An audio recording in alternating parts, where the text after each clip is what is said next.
It's the weekend. I'm out here at the shop. It's raining and blowing wind outside. And I'm sitting here pondering. I'm pondering, what am I going to do with the suspension in my SL500? This is the notorious ABC suspension. And I have some decisions to make, and hence I'm pondering. Now, this subject comes with a lot of emotion. It comes with a lot of hearsay. It comes with a lot of opinions. Now, I want to make it very clear right up front. I'm going to turn the comments on, but you have to qualify to make a comment. You have to state what year and model ABC car you own or have owned, and I want you to share with us your experience in fact, not opinion, not hearsay, not emotion, just fact. What did you have to do to it? What kind of problems did you have? If you don't have an ABC car or never have owned one, you can try to leave a comment here, but you got to remember, I have a little button I can push. Just click like that. So if you want to bloviate or rant and rave about the Mercedes ABC suspension, don't bother. I just hit that little button, okay? We're dealing with facts. Now, throughout this series on the ABC suspension, I will let you know when I'm giving my opinion. I'll probably let you know when I'm stating a fact. So as far as what I'm pondering about here is, where do I want to go with this? You know, I've got a bunch of stuff here on my workbench.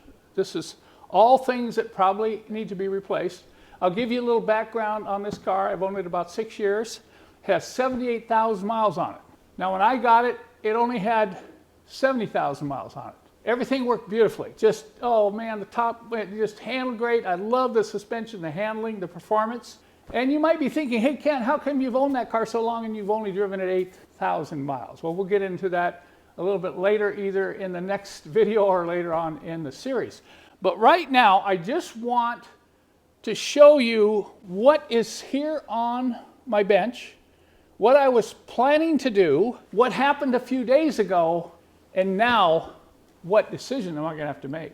Since this car is approaching 80,000 miles, it's time to do some preventative maintenance. I'm going to stress the term preventative. If you don't know, my background was in aviation. I'm a licensed A&P mechanic and a commercial pilot. A lot of my maintenance background and approach to maintenance comes from my aviation experience.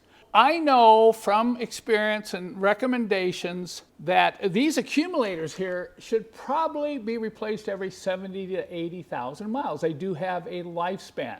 Now, when these accumulators fail, you'll start getting a very harsh, bumpy ride in the car. That's the first indication. So I don't want to wait until these fail.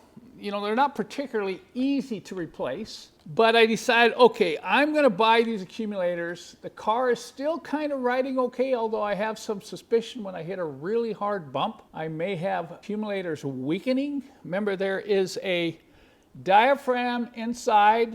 Half of this is filled with a gas. The other half is filled with hydraulic fluid, and the hydraulic fluid moves the diaphragm, and the gas cushions the movement of the hydraulic fluid, and that's what gives you the ride. Otherwise, if these accumulators are totally full of hydraulic fluid, you're going to get a ride like a buckboard.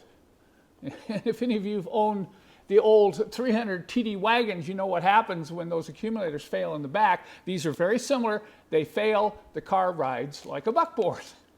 So I want to replace these. And also fluid flush. There's some differing opinion on when you should do a fluid flush. But I think in terms of preventative maintenance, you have a very expensive pump, and some of the components do not do well with dirty fluid, and they're expensive to replace also, like the valve blocks. So I feel it's better to do the fluid flush every 40,000 miles. Some of you may say, well, Kent, I don't agree with that, or I do mine every 20, whatever. That's kind of an opinion. There's some recommendations that Mercedes puts out. The same with the accumulators here. That's probably from experience.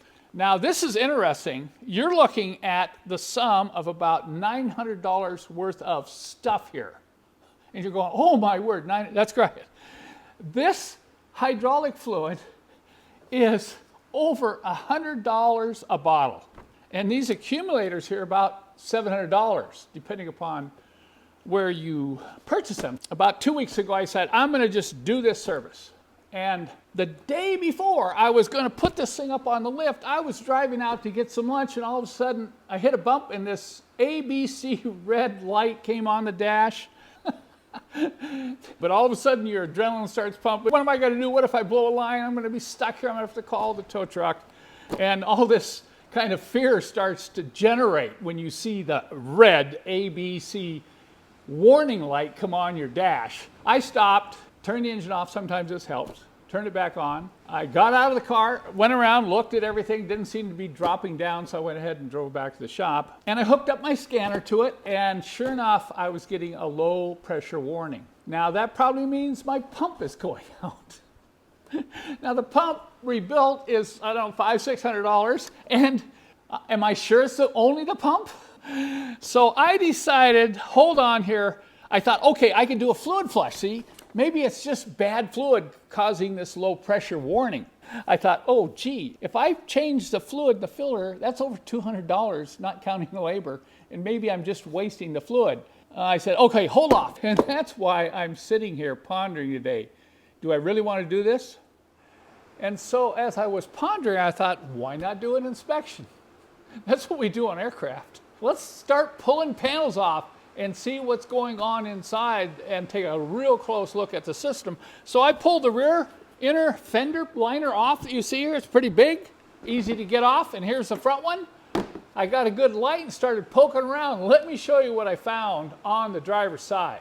First thing I wanted to do is get up here and look at the location of the accumulator and the valve block and all these hoses here, checking very closely for leaks, particularly right in this area where these swedge fittings are on these hoses. Look at that. Everything appears to be dry here. I don't see any leaks at all. Now I'm going to come back over here and take a look at the strut. Oh, look at the boot. This is pretty common. This is probably the original strut. I don't see any leaks down in here. I don't see any dripping anywhere. But when these boots tear like this, you're kind of exposing yourself to a problem because you can get dirt in here on the piston that you see here, and that dirt can cause scoring, and eventually the seal will go. So I probably need to replace the boot.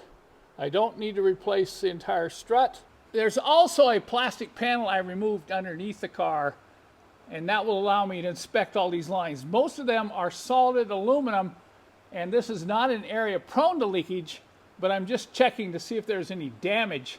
Maybe the car had bottomed out at one point. And this looks okay as well. Now on the left front, the first thing I'm going to do is take a real close look at this strut. Look for any evidence of leakage. Now look at how nice this boot is on this one. In fact, if you look at this tag here, I suspect this front strut has been replaced. Looks like it's in very good condition. Now we'll move back, check those lines out, move over here to this unit here. You can see I'm leaking fluid out of this sensor here. So we're going to have to do something about that. But I'm going to look real closely again at these fittings down here. And uh-oh, right there. I'm starting to get some leakage right out of that fitting right there. And oh no, I really don't want to have to deal with that. Now on these hoses, you can't just replace the rubber part. You see how they're swedged? You really need to take them off, and you buy the whole unit with the solid piping. But guess what on this one? In order to replace this line right here, I have to pull the engine. Ouch. When I was operating my airplane in a commercial environment, I had to do an inspection on the airplane every 100 hours of flight time. And that required taking the cowling off the engine, doing all the engine inspection. I had to take all the panels off on the fuselage, the wings, look at cables, look at corrosion problems, look at potential cracks in aluminum, inspecting the turbo exhaust system for cracks, inspecting all the fuel lines, inspecting any evidence of potential leaks, because the beginnings of leaks can give you a really good warning that trouble is ahead. And so it is with the ABC suspension. That leak that you saw up there beginning in that hose is a sign that sometime down the road, that hose is going to fail and this car is going to be stranded. It's going to lose all its pressure and it's just going to drop down, and it could happen on the freeway. So now I believe, and this is an opinion, that every owner of an ABC suspension car should do a 100-hour inspection, at least 100 hours. Now the equivalent of 100 hours in a car, let's say averaging 40, 50 miles an hour, is 4,000 to 5,000 miles. So let's say every 5,000 miles, you should get the car up in the air, jack it up, pull all 4 of the inner fender panel liners off, and give the system a complete inspection. Take a look at that rear strut there. If I hadn't seen that and continued to drive with that boot all torn and ended up driving on real dirty roads with a lot of dust and grit, that could have gotten up in there on that shaft, and the up and down movement of the strut would have eventually caused the failure of the seal. And whoops, the car drops down and I'm stuck again. So that's why I believe that you should approach a Mercedes with ABC suspension the same way you approach an aircraft.